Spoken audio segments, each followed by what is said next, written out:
This is a battlefront. A battlefront like no other in the long history of mankind's wars. This is an air front.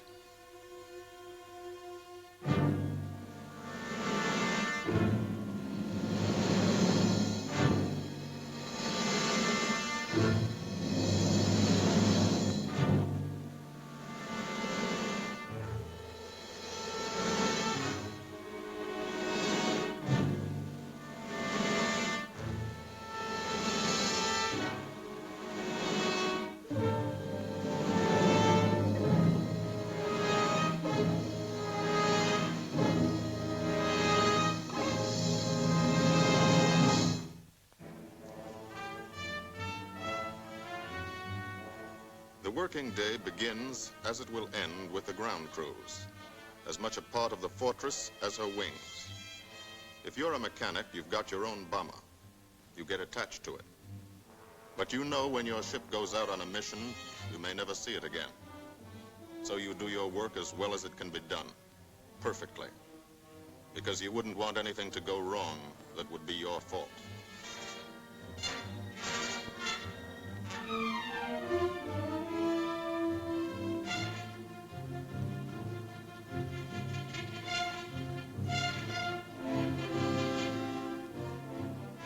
Today, the bombs will be taken from these bomb dumps somewhere in England and delivered to specific points in Wilhelmshaven, Germany.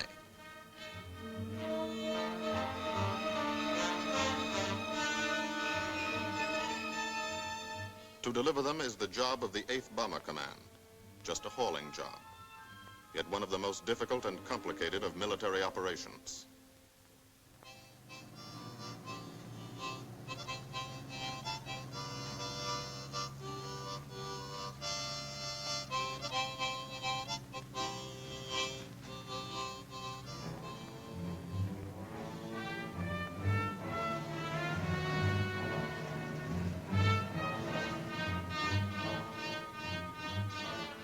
General-purpose demolition bombs, impact velocity as high as 750 miles an hour, pierce 5 inches of armor plate, destroy a factory. Briefing at 0800.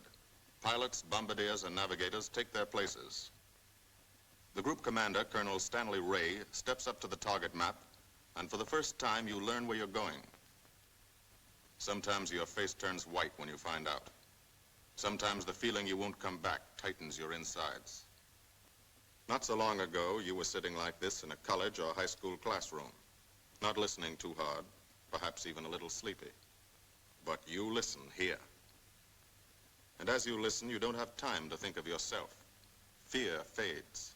You concentrate on the mission, type of formation, assembly point, 0 hour, route to target, weather, enemy fighters, enemy flak, route back home. If forced down in enemy territory, destroy equipment.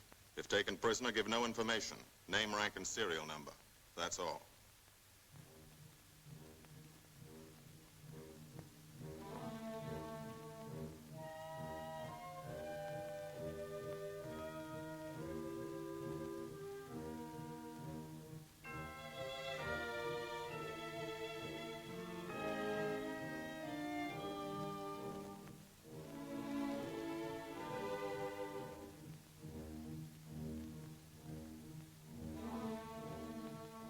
These are the passengers with one-way tickets. And this is the crew of the Memphis Belle, 324th Squadron, 91st Heavy Bombardment Group. Just one plane and one crew in one squadron, in one group, of one wing, of one Air Force, out of 15 United States Army Air Forces. Well, fellas, we've never had an easy ride over there yet. And today won't be any different. No escort except unfriendly. So keep your eyes peeled. Don't get excited and yell when you're talking on the intercom. Save your ammunition and make your shots count. And let me know what goes on back there, Quinlan. Yes, sir. Stay on the ball, gang, and she'll bring us back like she's always done. Okay? Let's go.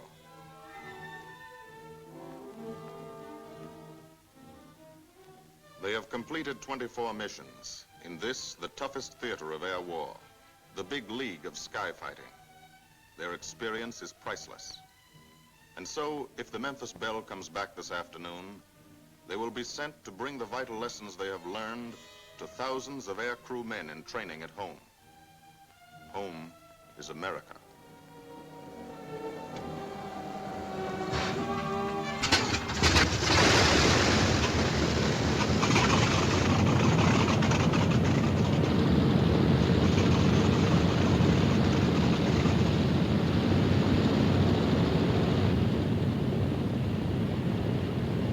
This is a battlefront, like no other in this or any war.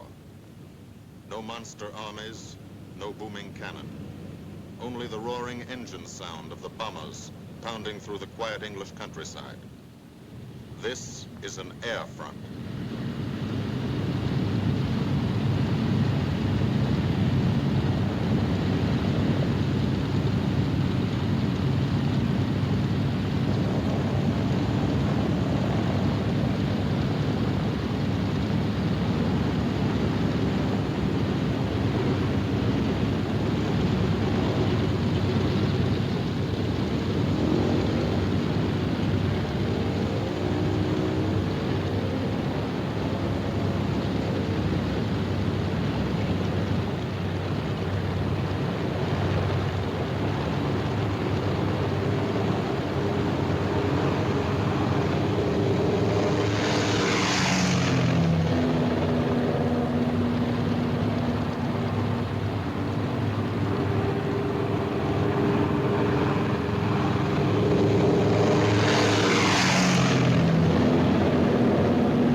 The wheels of the Memphis Belle leave the soil of England for the 25th time. The friendless soil of England, with its ordered farms and rural hamlets, its country estates surrounded by formal gardens and well-kept parks. The England these Americans knew only from the classics they had to read in school. The England of the towns and cities, whose people have defended their island's freedom for over 1,000 years. But today, their countryside has changed. Today, their island has been converted into a gigantic bomber field, a super aircraft carrier anchored off the shores of Fortress Europe, with hangars and machine shops, with hundreds of dispersal points, perimeter tracks, and concrete runways. This is England in its 5th year of war. And this is the new battlefront, the air front, from which we seek out the enemy. Not his infantry or his artillery, not his panzer divisions, but the greater menace, the industrial heart of his nation, the foundation on which the Nazi Empire and its armies stand, the power behind the German lust for conquest. The steel mills and refineries, shipyards and submarine pens, factories and munitions plants, pinpoints on the map of Europe which mean rubber, guns, ball bearings, shells, engines, planes, tanks, targets. Targets to be destroyed. And these are the destroyers, each with a belly full of bombs, and 10 men like the crew of the Memphis Belle. Pilot Captain Robert Morgan, industrial engineer from Asheville, North Carolina. He's flown this ship across the Atlantic. The other pilot, Captain Jim Verinis, business administration student at the University of Connecticut.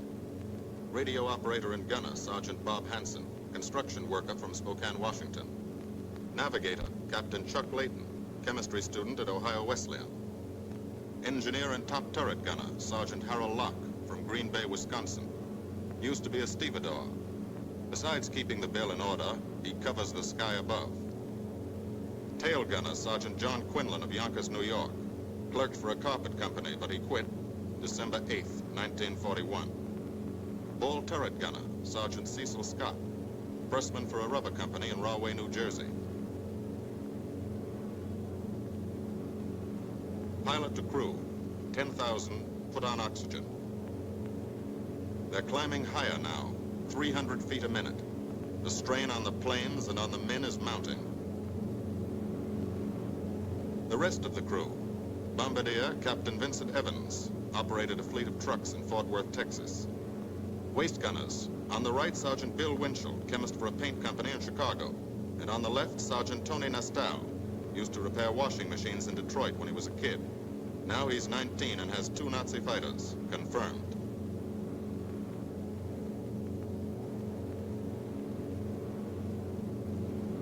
It takes all of a pilot's strength to keep a 30-ton fortress in tight formation. But the formation is the bomber's best defense against enemy fighters. The planes are deployed to uncover every gun, stepped up and down, echelon to the right and left, arranged to overcome the danger of gunners firing into friendly ships, arranged so concentrated cones of fire from the caliber 50 machine guns cover the sky for 1,000 yards in every direction.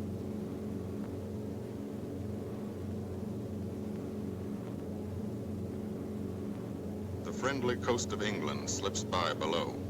It doesn't look like much now, but in a few hours when you come back, if you come back, this will be the most beautiful view in the world. Higher and higher, climbing to reach your best operational altitude, 25,000 feet.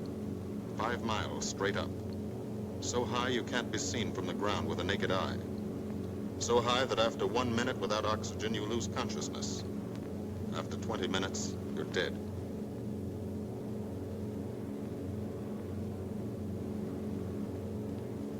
From now to the target, you go about your routine duties, plot your course, check your equipment, and wait, and think.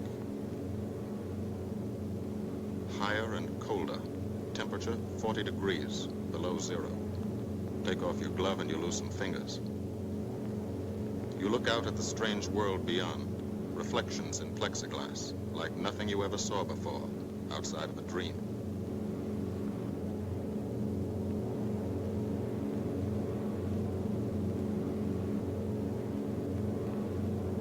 Higher and higher into the lifeless stratosphere, until the exhaust of the engines mixing with the cold, thin air condenses and streams the heavens with vapor trails.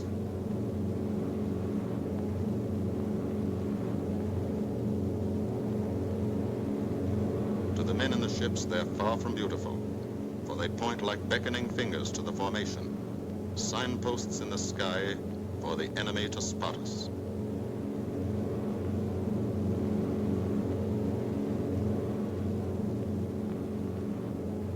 For these bombers to accomplish their mission, a plan is needed. Carefully worked out, timed to the minute. The job is to bomb Wilhelmshaven effectively and economically. The enemy is strong, skillful, determined to stop us. Here are his defenses. Airdromes, well dispersed. Each plane indicates a staffel or squadron of fighters. Heavy anti-aircraft, highly trained and accurate, all along the coast and defending his vital installations. Radar to warn him of our coming. Here is our plan to divide his defenses and weaken his opposition. At 13:30 hours, shortly after takeoff, 6 groups of planes will be heading toward the enemy coast from 6 directions. The Blue Force, 100 B-24 Liberator 4-engine bombers. The White Force, 300 B-17 Flying Fortresses. The Green Force, 300 B-17s with an escort of 6 squadrons of P-47 Thunderbolts. A force of B-26 Marauders, twin-engine medium bombers, with 6 squadrons of RAF Spitfires escorting. Almost 1,000 planes and over 8,000 men in the air. The enemy alerts all his aerodromes. But which is our main force? What are our targets? Where should the Nazi controllers send their fighters? It's our job to make them guess, and guess wrong. A half hour later, at 1400 hours, the Blue Force will be heading east across the North Sea, with the White Force following. These enemy fighters are tied down, waiting to meet them, and will not be able to attack the Green Force. These fighters must come up to attack the Green Force, and thus will be no threat to the Blue and White Forces. The B-26s and Spitfires will bomb and strafe a key rail junction, diverting these 6 Staffeln and preventing the enemy from concentrating too many fighters on the Green Force, which is scheduled to bomb an aircraft factory at Hanover. At 1430 hours, the Blue Force will threaten this entire coastal area of northwestern Germany. Which target will it be? Flensburg? The Kiel Canal? Or will it turn suddenly and bomb Hamburg, Wegesack, or Emden? Actually, it carries no bombs at all. It's a decoy and keeps the fighters from the northern area busy while the White Force, the main effort, heads for the submarine pens of Wilhelmshaven. At 1500 hours, while the White Force is over its target, only a fraction of the available German fighter strength of the area can intercept it. Because of the Blue Force diversion and the simultaneous bombing of Hanover by the Green Force. This is the plan of battle for today, drawn up by the Combined Operations Planning Committee and approved by the Commanding General. The White Force, lead group, low squadron. We've crossed the invisible line of enemy radar. The Hun is expecting us.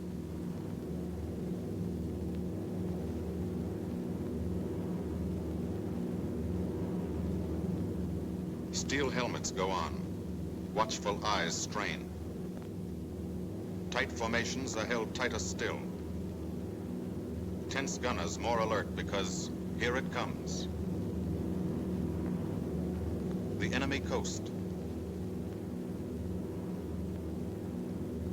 From up here, it looks the same as any other. Houses, roads, green fields, factories, waterways. But they are the houses and fields of those who invade and oppress. They are the factories and roads of the people who twice in one generation have flooded the world with suffering. Suffering in such quantity as the history of the human race has never known. Brought torment and anguish into countless American homes. Gold stars and telegrams from the War Department.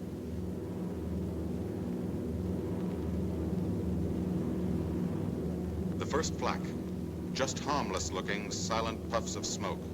Only each puff is a shell exploding, throwing shrapnel around the sky. Exactly the range, accurate flak by radio prediction. 5 miles down, Nazi anti-aircraft batteries have calculated the altitude, speed, and course. Where will the next one hit? You try not to be there.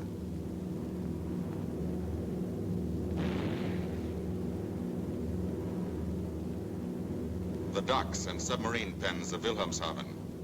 Approach to the target starts. No smoke screen can protect it.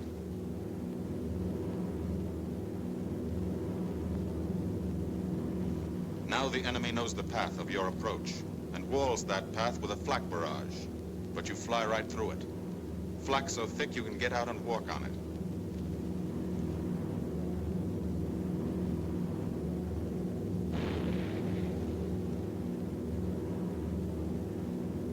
Morgan changes course every 15 seconds. Evasive action to confuse the flak batteries.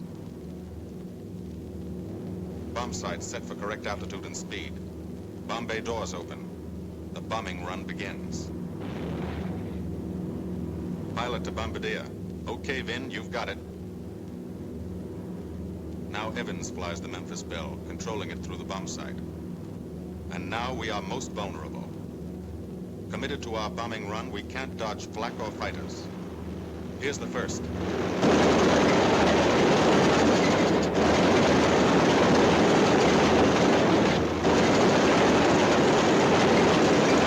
Top turret fires at him. Evans must ignore the battle. Crosshairs lined up on target. Adjustments for wind drift made. 2 more fighters diving from 9 o'clock. Flak now has the range too. They've hit this fort, but he keeps on his bombing run.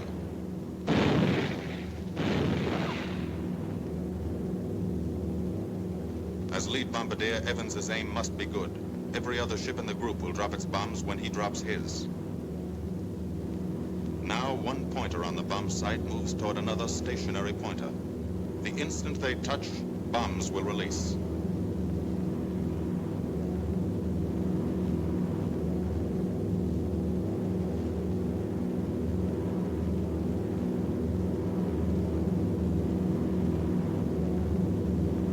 They touch. Bombs away.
The first half of the mission is over, the easy half. Now to get home.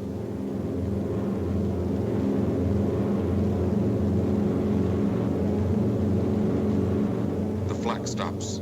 That means fighters out there somewhere.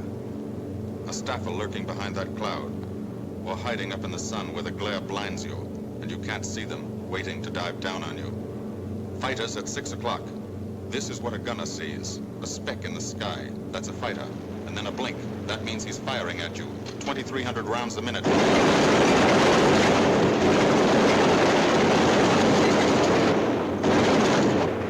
In a running battle, one of the most important instruments is the interphone.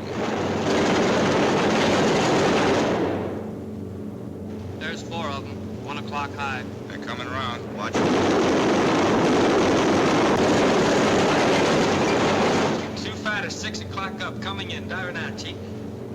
B-17 in trouble out at 2 o'clock, watching. Got an engine on fire.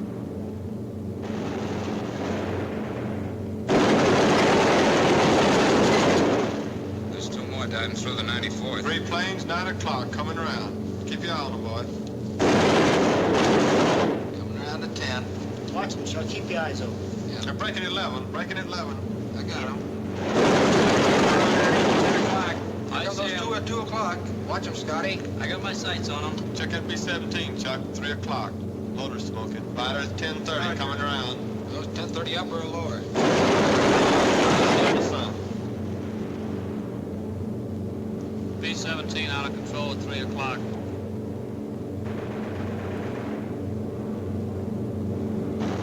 Come on, you guys, get out of that plane. Bail out. There's one. He come out of the bomb bay. Yeah, I see him. There's a tail gunner coming out. Watch out for fighters.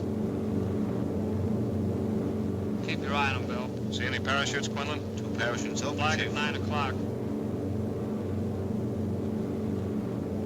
8 men still in that B-17. Come on, Get out of there. There's 3 more shoots. Flak, 11 o'clock. Fighters, 6 o'clock. ME-109 at 3 o'clock. Keep after him, Winchell. I see him. I'm on him. Come on, use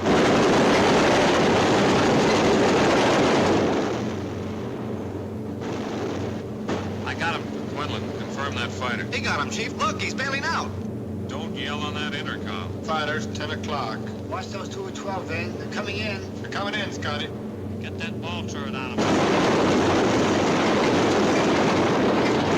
Save the ammunition as much as possible.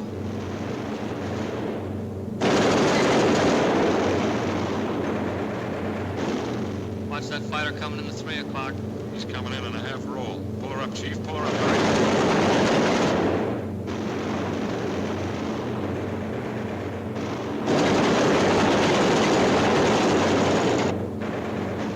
This fortress is hurt.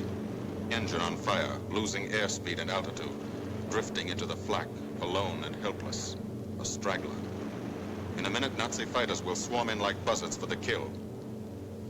You can watch, but you can't go down to help. You keep your formation.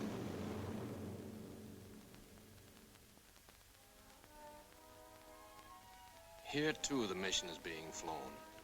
None the less real for being in the minds and hearts of these men behind.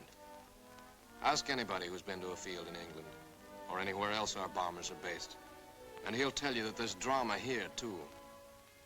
Waiting to see who's coming back. To watch them, you might not realize how tense these ground crews are. But they are tense, and plenty worried. In Air Force talk, this waiting is known as sweating out the mission. These men know the flight plan. Their watches told them when the bombers were running into enemy flak, when they were over the target, when they left the enemy coast.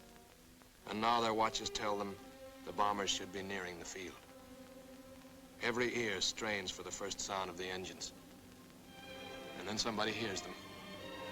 And somebody sees the first faint specks in the distant sky.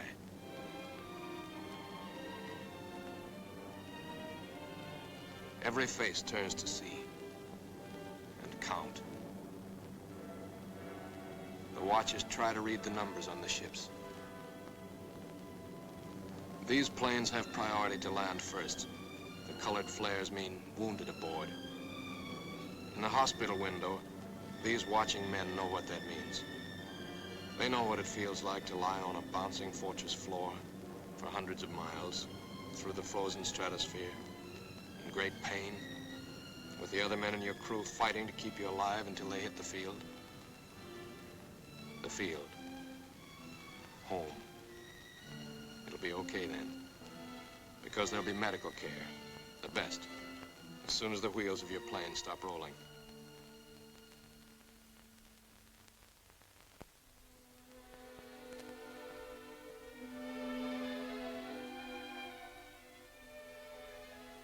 Head wound. Concussion.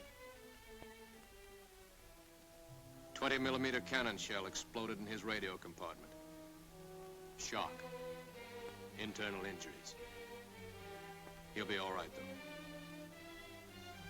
Flak burst scattered flying shrapnel. He's full of steel splinters. This pilot's leg is not a pretty sight. Neither are the docks at Wilhelmshaven. These men will all get the Purple Heart. And this man, too, posthumously.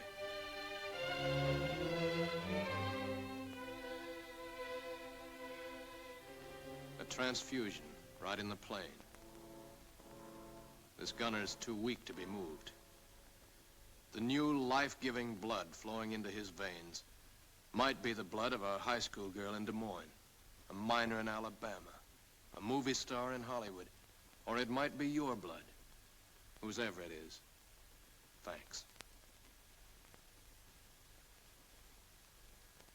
36 planes left this field this morning. Now 6 more arrive. That makes 20 home. And this one's 21. More wounded aboard.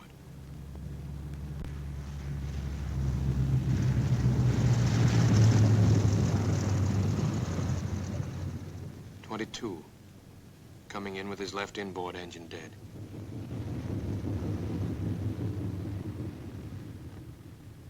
.23, with a feathered prop on his left outboard engine. 24, Southern Comfort, with a chunk of tail gone. 25, they flew home on their luck. 26. Not a scratch. The control tower learns that 2 more landed at a British field to the south. 1 a crash landing, crew safe. That makes 28. 29. A rough landing, but her pilot's badly hurt. It's a wonder he brought her back at all. 29 planes back, so far. 29 out of 36. Our losses were heavy, but the enemy's were far heavier. We destroyed a German aircraft factory, a rail junction, submarine pens, docks, and harbor installations. That's specific, known damage. But who can tell the number of German torpedoes that will not be fired, the number of our convoys that will get through now, the soldiers' and seamen's lives that will be saved, or the battles that will be won instead of lost because of what these bombers and airmen did today.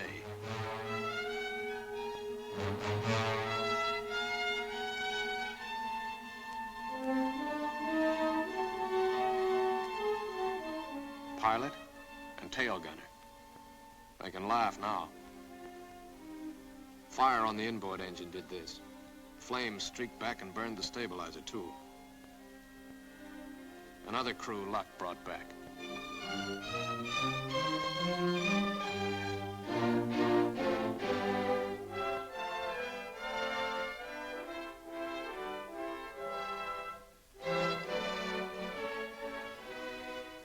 Here's old Belle. A pretty good airplane when it took off. Lost its nose, lost its navigator, bombardier wounded, top turret gunner and pilot hit. Hydraulic system shot out, no brakes, no flaps.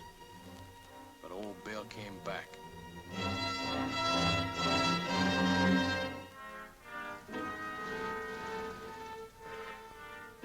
Now, among the returned crew members, talk flows like a river, talking out every detail of the mission.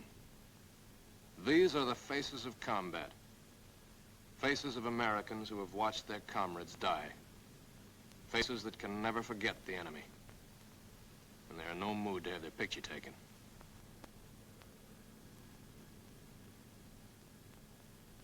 In the control tower, Colonel Ray, the group CO, is still watching and waiting. And then he spots the last flight. 3 more planes. And one of them is the ship everyone has been pulling for. The Memphis Belle. The last few miles of this trip have been a joyride. The strain is over. They can leave their guns now. Now they know they're going to go home. To Spokane, Green Bay, Asheville, Detroit, Chicago, Fort Worth, and Yonkers.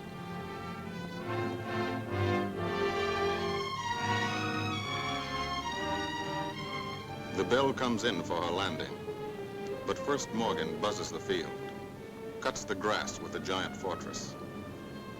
It's against the rules, but this is a special occasion.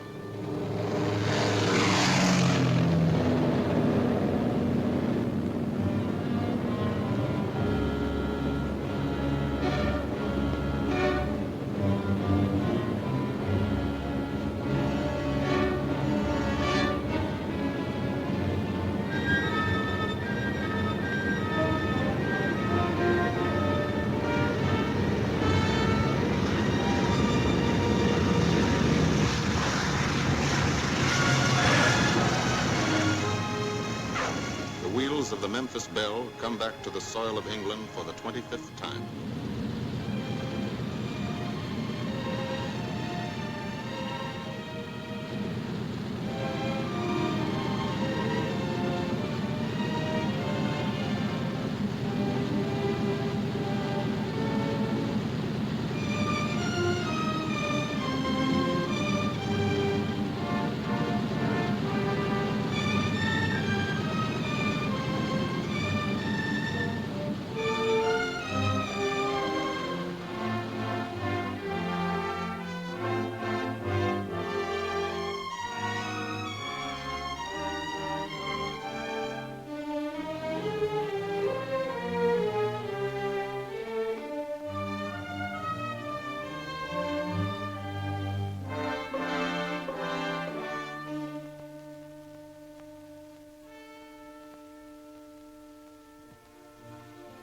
This is a day they will never forget.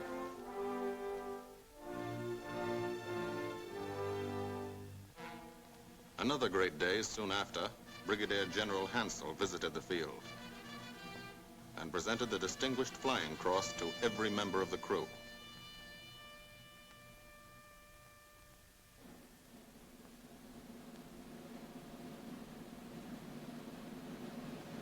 And then there was another day.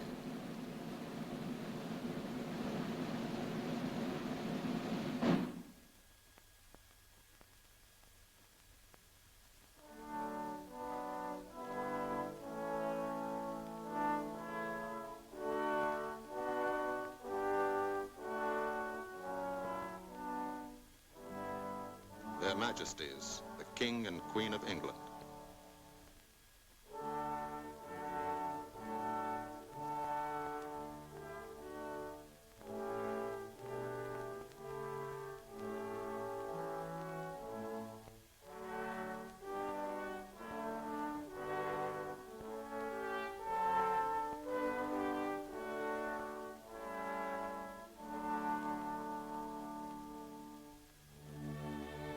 Johnny Quinlan never thought anything like this would happen to him when he left Yonkers.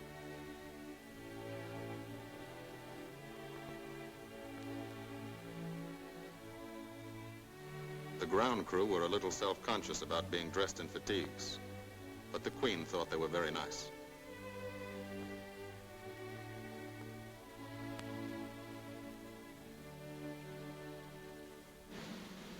Finally, two more visitors came. General Acre, commanding the 8th Air Force, and General Devers, U.S. commander of the European Theater. The Belle crew received them in flying clothes, as General Acre read the order for what he called their 26th and most important mission.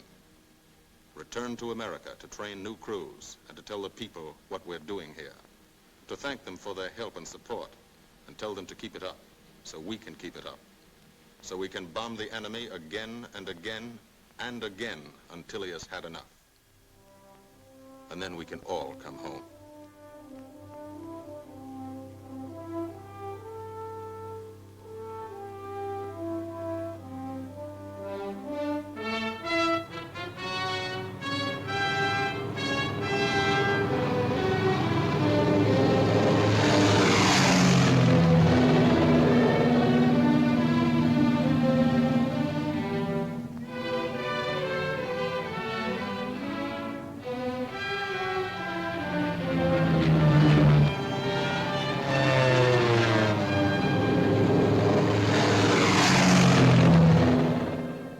The 8th Air Force, who are now flying deep into Germany, bringing destruction to targets almost 1,000 miles from their bases.